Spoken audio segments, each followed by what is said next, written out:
Mga kabisnes naming minamahal, makikisuyo po kami. Naglalambing po kami sa inyo.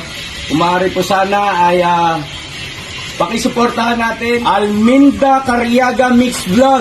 Alminda Cariaga Mix Vlog. Right? Alright! Bira! Bira! Mga kabisnes, pakisuportahan po natin si Alminda Mix Vlog. Ayan, makikisuyo po, suportahan natin Alminda Mix Vlog. Ako ay nagpaalam sa atin ng maayos na makapag-reaction video sa ating mga uploads. Yun, maayos po na nagpaalam yan. Sana po ay suportahan natin. Maraming salamat mga kabisnes. God bless sa ating lahat. Hi po mga kababayan, welcome back to my YouTube channel. This is Alminda Mix Vlog, nagsasabing magandang gabi buong Middle East. Magandang umaga o magandang tanghali po dyan sa atin sa Pilipinas. So panibagong reaction video natin ngayong gabi. Napanood naman po natin yung vlog ni Kabisnes dito kay Mengay at saka ni Kuya Buknoy tungkol dito sa anak nilang si Jamela. Well mga kabisnes, bago po natin umpisahan, gusto ko lang pong humingi ng konting paglalambing sa inyo. Baka sakali pong hindi pa kayo nakapag-subscribe ng aking munting bahay, paki-subscribe na rin po at saka pakipindot na ng notification bell para updated tayo lahat sa ating mga video na ina-upload. At don't forget to subscribe, Kabisnes Family, Kabisnes Official at Papa Dins TV at ang Young Russell po. So nakita naman po natin at napanood natin sa simula noon na itong anak ni Mengay at saka ni Kuya Bornok is yung hindi na siya nagpapakita, kumbaga ay parang nilimot na niya itong mga magulang niya.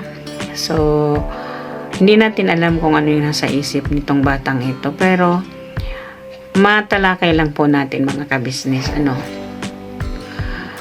Syempre ikaw isang ina, hindi mo man kumbaga parang hindi kompleto yung araw mo, parang hindi kompleto kayo kung kulang kung sino yung wala doon sa pamilya, di ba? So napag-alaman natin itong anak ni Kuya Buknoy ay sabi ay nagtatrabaho nga daw. So in the first place, kung siya nagtrabaho, bakit hindi siya pwedeng man lang magpaalam kahit linggo man lang ay uuwi siya, and then parang siyempre naman Sabado walang pasok sa atin sa Pilipinas pag Sabado, din si Linggo at least one day nandun siya, diba? Pwede naman siyang bumalik ng Linggo ng hapon sa kanyang work kasi kinabukasan may work na Monday. Pero hindi daw ito niya magawa, nagpumunta dyan, kumbaga mamisita man lang. Kahit man daw itong tumawag ay hindi daw makakatawag. Kung tinatawagan naman daw ay ito ay pinapatayan niya yung nanay niya kung tumatawag ito. At magme-message din ay hindi rin niya yun pinapansin. Kumbaga dinided man niya. Ano ba talaga yung dahilan niya at bakit ganun yung nalang yung para bang sinakluban ng langit yung galit niya doon sa mga magulang niya, di ba? Minsan kasi tayong mga magulang, di ba? Karamihan naman talaga sa ating mga nakikita natin na talagang parang yung sabi nila na yung nanay natin may paborito siyang anak. Kumbaga parang ganon. So doon binuhos lahat, attention, lahat-lahat na. Kumbaga ang magulang natin, ang nanay natin, especially ang ating nanay, ay hindi na niya naisip na may iba pa siyang mga anak dahil doon sa paborito niyang anak. Kumbaga napapabayaan niya na yung ibang anak niya na hindi niya na iniisip. Ang iniisip niya lang, kumbaga naka-concentration, yung concentration niya yung nandun lang sa isa niyang anak. Marami sa ating mga anak nakaka-experience ng ganyan. Kumbaga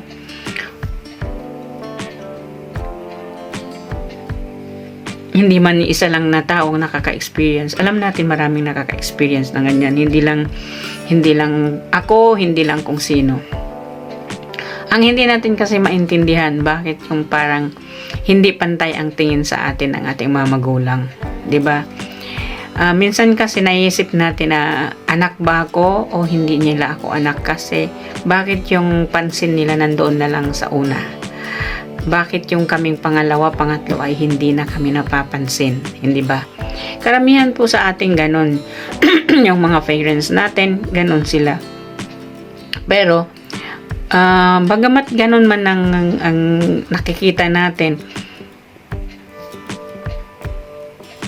wala pa rin tayong anak karapatan husgahan. Wala pa rin tayong mga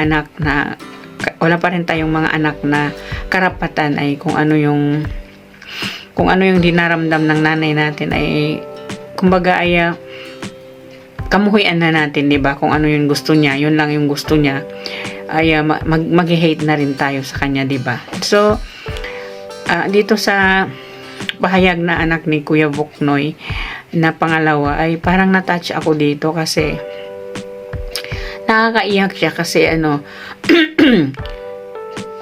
kumbaga yung sama ng loob niya doon sa ate niya at saka kung sama ng loob niya rin doon sa mga parent, kay nanay, kay mama niya at saka kay papa niya, ay kumbaga ngayon lang niya inilabas. Kahit man masakit sa kanya, pero hindi pa rin niya kayang iwan itong mga magulang niya. Yung baga, ang ibig niyang sabihin is ganon. So ang ibig niyang sabihin, dapat ang obligasyon ni Jamila at saka siya ay papag-isahin nila para matulungan itong mga magulang nila. So ang ginawa ni Jamila ay hindi na siya nagpaparamdam. Kumbaga, nilimot na niya na may pamilya siya, nilimot na niya na may nanay siya, nilimot na niya na may tatay siya at may mga kapatid siya. Yun ang kanyang ginawa. Although naman, kahit tanongin itong sila Kuya Buknoy, ay hindi rin nila alam kung anong dahilan. Ang dahilan lang daw ay yung parang bang nagtatampo itong anak nila sa kanila. Pero wala naman sigurong maliit lang ng pagtatampo na ganyan ay kalimutan mo na ang magulang mo, kalimutan mo na yung nanay mo, kalimutan mo na yung lahat na nandoon na iniwan mo. Kasi minsan kasi tayong mga anak ay pagkabat mayroon tayong pinagkakakitaan, mayroon na tayong trabaho, mayroon na tayong kaya na natin tumindig sa sarili nating mga paa, ay para bang kalimutan na natin kung saan tayo nanggaling, 'di ba? Dito sa anak ni Mengay at saka ni Buknoy, para bang kinalimutan niya kung saan siya nanggaling, para bang kinalimutan niya kung sino yung nagluwal sa kanya. Kumbaga doon sa sinabi ng anak ni Kuya Buknoy na pangalawa, na para bang hindi nagtanaw ng utang na loob dito sa mga magulang niya. Alam niyo kasi mga ka-business, hindi natin mababayaran na kahit ano pang salapi ang ating ina na nagluwal sa atin. Hindi natin mababayaran ng kahit ano pang bagay dito sa mundo ang pagluwal ng ating ina sa atin. Kasi sa amin po kasi mga Muslim, ang aming paradise kasi is nandyan sa talampakan ng nanay namin. Kaya kung bagamat man kailangan mo talaga sa tatay mo at sa nanay mo, kailangan mo talaga irespeto yung nanay mo kasi siya yung nagluwal sa iyo Kung hindi dahil sa kanya, hindi mo makikita ang ganda ng mundo. Hindi mo makikita kung ano ka ngayon. Hindi mo matatamas kung anong mayroon ka ngayon. Nagiging successful professional ka ba? Nagiging successful model ka? Nagiging successful na engineer or whatever ka? Nang dahil yun sa nanay mo. Kasi siya ang nagluwal sa iyo, pinakita niya sa iyo ang ganda ng mundo. Bagamat hindi man siya ang nagpaaral sa iyo ng todo-todo, isipin mo pa rin at alalahanin mo pa rin kung saan ka nanggaling, kung sino nagpalaki, kung sino yung nagluwal sa iyo. Kasi tayo kasing mga babae ay yung hindi mo pa naranasan ang nagkaroon ka ng anak. Masasabi mo kasi na talagang masakit yung kalooban mo sa mga pangyayaring ganon. Pero pag nagluwal ka na rin ng anak, nagluwal ka na rin ng bata, naramdaman mo na rin yung naramdaman mo sa nanay mo, ay maalala mo, ganito pala ang naramdaman ng nanay ko noon nang ako'y kanyang ipinanganak. Diba mga kabisnes? Kasi ngayon hindi mo pa nararamdaman kasi wala pa, hindi pa nangyayari sa'yo. pag mangyari na yan sa'yo, mararamdaman mo, maalala mo yung nanay mo. Paano mo masasabi sa nanay mo kung halimbawa wala na siya? Kung halimbawa ay hindi mo na talaga siya makikita. Paano mo masasabi sa kanya na yung salitang mahal mo siya, yung salitang kailangan kita, wala na siya di ba? Kaya hanggat nandyan pa siya, bigyan natin siya ng halaga. Kasi kung walang isang ina, walang isang batang lumabas. Kumbaga kung ano yung naging successful ka ngayon, kung anong naging mayroon ka ngayon, nang dahil sa nanay mo yun. Hindi lang naman siguro mag-isa dito sa mundo itong anak ni Kuya Boknoy at ni Mengay nang nag-self-support sa kanyang pag-aaral. Kahit naman sa totoo lang po ako, self-supporting po ako, working student po ako. Nagtitinda-tinda po ako, tapos nag-aaral. Pero never ko yung inisip na pag ako'y magkaroon ng pera, pag ako'y maging asenso, ay hindi ko makalimutan ko ang mga magulang ko. Hindi. Bagamat man ay mas pinili ko yung magulang ko kaysa sa asawa ko, kasi lahat ng aking pera na pinaghirapan ko nasa magulang ko, wala sa asawa ko. Kaya siguro ako nawalan ng asawa, pero okay lang, kasi ang asawa, ang lalaki ay madali mo yan mahanap. Pero ang isang magulang, hindi mo na yan kayang palitan. Kasi magulang mo na yan sa kahit ano pang sama ng ugali ng magulang, kahit ano pang sama ng naging background ng magulang mo, kahit sino pa siya, hindi mo na siya mapapalitan. Kasi siya ang naging magulang mo. Diba?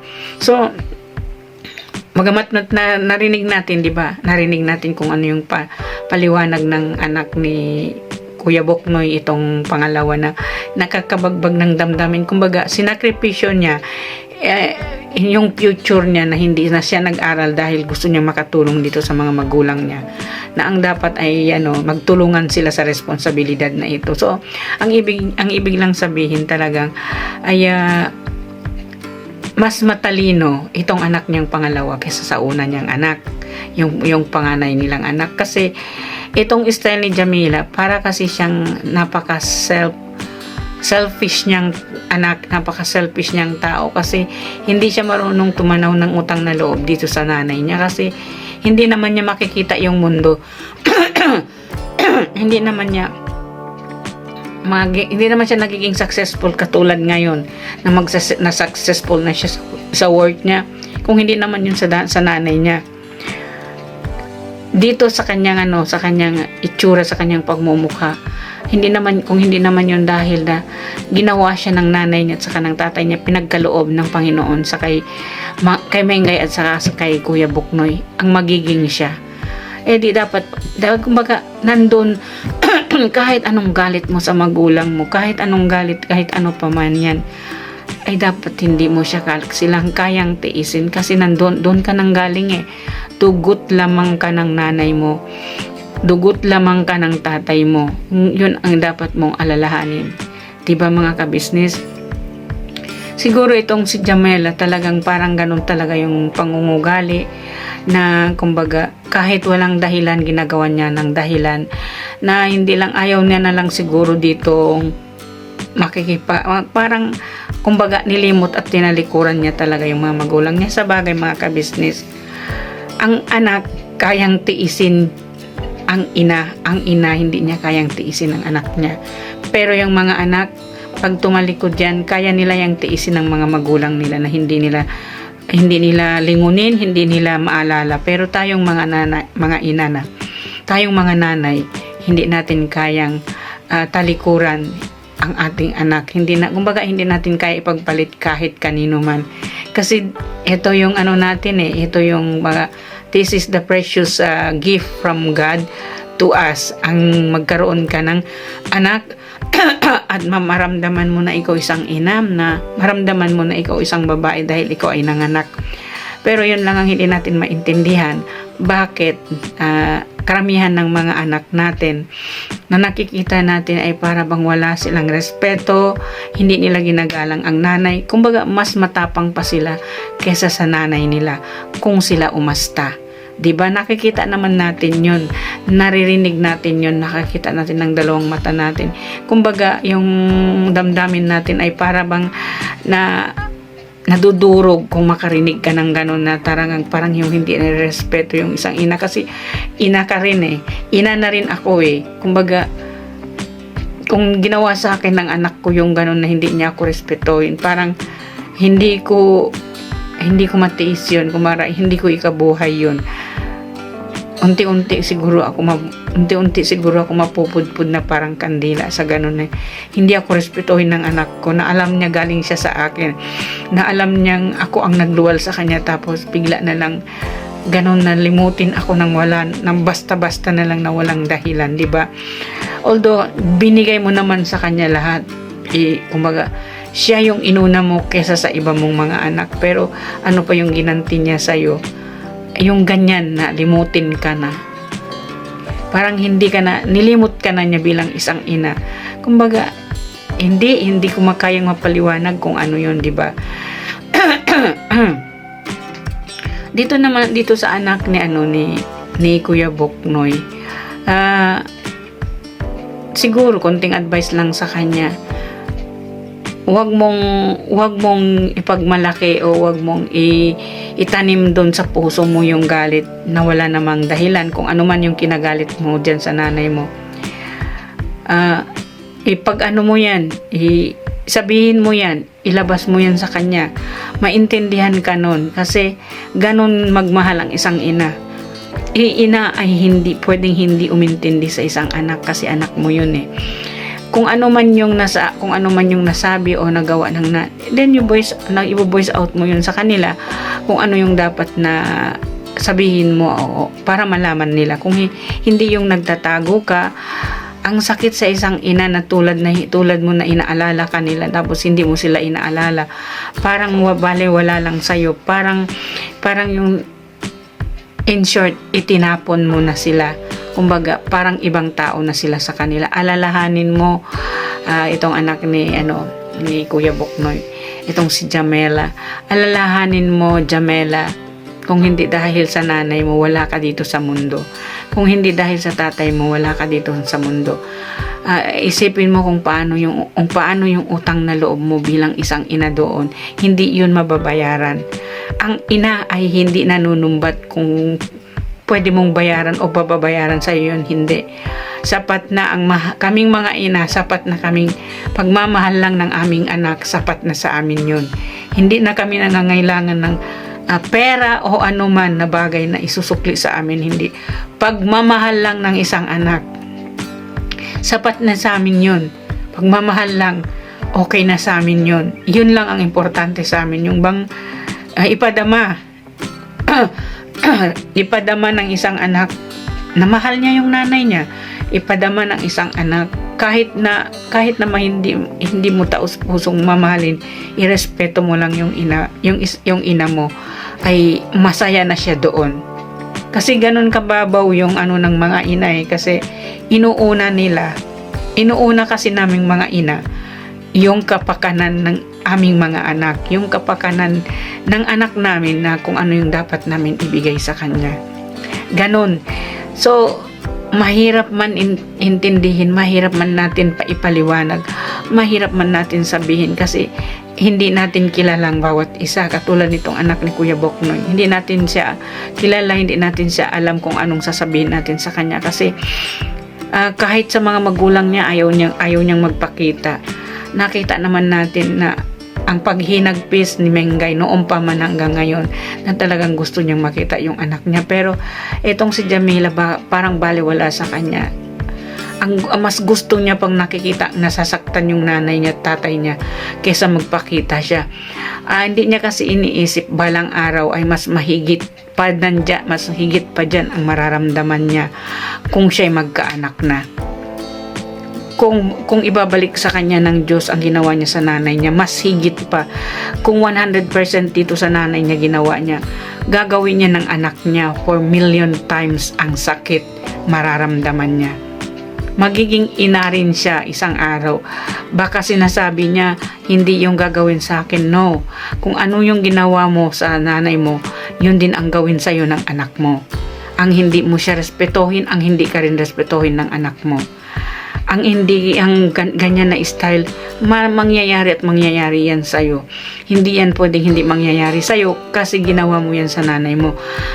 Pag hinagpis ng isang ina, isang butil lang ng luha ng ina mo nang dahil sa iyo, walang kabayaran yon, hindi yung kayang bayaran ng pagpapatawad lang. Kaya mahirap paiyakin ang isang ina dahil siya yung nagluwal sa iyo. Hindi mo alam kung ano yung kapalit ng luhang pumatak sa mata ng nanay mo nang dahil sa iyo. Hindi yun mababayaran ng kung ano. Kahit ilang ulit ka pang humingi ng tawad sa nanay mo, kahit ilang ulit ka na pinatawad ng nanay mo, pero yung luhang lumabas at sa kasama ng pag hinagpis ng nanay mo, hindi yun mapapatawad ng Diyos. Hindi ka mapapatawad ng Diyos sa ginawa mo. Kasi ina mo yun eh. Nung nanganak siya, ang kalahating katawan niya ay nasa hukay. Kaya yun sa nasabi natin na walang kapatawaran ang isang anak na nagpatulo ng luha ng kanyang ina. Walang kapatawaran po yun, mga kabisnes. Kasi hinagpis ng isang ina ng dahil sa'yo, hinagpis ang pinaiyak mo, yung tumulo yung luha ng nanay mo, sumakit ang damdamin ng nanay mo, naghinagpis ang nanay mo na hindi niya kayang, kumbaga hindi kayang tanggapin ng kanyang puso't damdamin. Walang kapatawaran yun sa nitong anak ni Kuya Boknoy. Alalahanin niya, walang kapatawaran yung ginawa niya sa nanay niya. Patawarin man siya ng nanay niya ng ilang ulit, hindi siya mapapatawad ng luhang pumatak. Isang butil lang ng luhang pumatak sa mata ng nanay niya, hindi mapapatawad yun. Hindi man yun nagsalita kasi luha yun, parang tubig lang yun, pero may kahulugan yun. Hindi natin pwedeng paiyakin o bigyan ng sama ng loob ang ating mga ina kasi sila ang nagluwal sa atin. Kung walang isang ina, wala ka sa mundo. Hindi mo makikita kung gaano ang ganda ng mundo. Nang dahil sa ina, niluwal ka, nakita mo yung ganda ng mundo. Nang dahil sa ina mo, nakita mo kung gaano kasarap ang mabuhay sa mundo. 'Di ba? Binigay ka ng Diyos sa nanay mo para iluwal ka. Tapos ang gagawin mo, paluhain mo ang nanay mo. Paiyakin mo ngayon nanay, maghinagpis ang nanay mo sa iyo. Walang kapatawaran yun. Yun. Sa lahat, siguro naman, kahit po sa Bible ninyo, mayroon yan na hindi mo pwedeng paiyakin o saktan ang damdamin ng nanay mo. Hindi mapapatawad. Walang kapatawaran po yun. Kahit ilang ulit ka pang humingi ng tawad sa nanay mo, kahit ilang ulit ka pang pinatawad ng nanay mo, pero doon sa luhang pinapatak mo, sa sama ng loob ibinigay mo, walang kapatawaran yun. Yun lang po. Sana may napulot tayong aral dito sa anak ni Kuya Boknoy. Sana po naman ay hindi lahat ng anak ay tulad niya. 'Di ba? Nagbibigay ng sama ng loob sa nanay niya. Laging niyang pinapaiyak ang nanay niya. Sana naman ay hindi ito maibalik sa kanya. Kung ano yung ginawa niya sa nanay niya, ay gagawin din ng anak niya. Mas higit pa ang sakit na nararamdaman ng nanay niya ngayon kung siya'y magkaanak na. Ay sana naman po ay hindi. Dito po kay Kuya Boknoy at Mengay, manalig lang. Kung hindi man lang niya kayo maalala, hayaan na po ninyo siya. Marami po kayong anak, may mga anak pa kayo na dapat ninyong bigyan po ng pansin, hindi lang po siya. Yun lang po ang sa akin, kasi mahirap din sa iba ninyong mga anak na ang attention ninyo ay nandun lang sa kanya, na ayaw na nga niya magpakita sa inyo, pero doon pa rin nyo pinopokus yung inyong attention sa anak ninyo. May iba pa kayong mga anak, huwag ninyong hayaan na magtampo yung iba ninyong mga anak na ito'y mawala rin sa inyo. 'Di ba? Hanggat nandyan yan, wala man siya, ayaw naman niya sa inyo na makihalubilo, ayaw niya sa pamilya ninyo. Hayaan ninyo ho siya, isang araw marirealize niya yan, pupunta rin yan siya sa inyo at hihingi siya ng tawad. Sana nga at ay hindi pa huli ang lahat. 'Di ba mga kabisnes? Sana ay hindi niya pagsisihan ng buong buhay niya ang ginawa niyang ito. Ang paiyakin niya ang nanay niya at saka tatay niya, na ang luha ng nanay niya from the beginning until now sa pag-aalala sa kanya. Diba mga kabisnes? Sana po ay mapulutan natin ito ng aral. Hanggang dito na lang po ang aking reaction dito sa anak ni Kuya Boknoy. God, may Allah bless you, Kuya Boknoy at Mengay. Tatag ninyo po ang inyong damdamin. May mga anak po kayo nag-aantay sa inyo na kaya kayong mahalin. Diba? So hanggang dito na lang ang aking reaction video po. Sana po may napulot tayong aral dito sa aking reaction na napanood natin sa Ka-Business Official. Bago po tayo magtapos, please don't forget to subscribe Ka-Business Official, Papa Dins TV at Ka-Business Family at ang Yang Russell po. At ang inyong lingkod, Alminda Mix Vlog, huwag niyong kalimutan i-subscribe ang aking munting bahay at ang aking mga kasamahan reactors. Lahat po sila ay i-subscribe po natin at suportahan po ninyo kami. Nandito po kami, kabilang po kami sa Ka-Business community bilang reactor ni Ka-Business Official at Papa Dins TV. Ito po ang inyong lingkod, Alminda Mix Vlog, nagsasabing magandang gabi sa lahat. Shout out ko po sa aking mga bagong subscriber. Maraming salamat po. Hindi ko po alam kung saan ko ilalagay ang pagpapasalamat ko sa inyo na nandito po kayo, ang solid Ka-Business subscriber na nandito po sa akin, nag-subscribe lahat. Maraming salamat po. Asahan ninyo po ay hanggang dulo po ang suporta natin, hanggang sa dulo ng walang hanggang ang suporta natin sa ating Ka-Business Official at Papa Dins TV at Ka-Business Family. Hanggang dulo po tayo, birabanat lang mga Ka-Business. So, may Allah bless us all. Ito ang inyong lingkod, Alminda Mix Vlog, nagsasabi bye bye po sa lahat sa atin. Bye!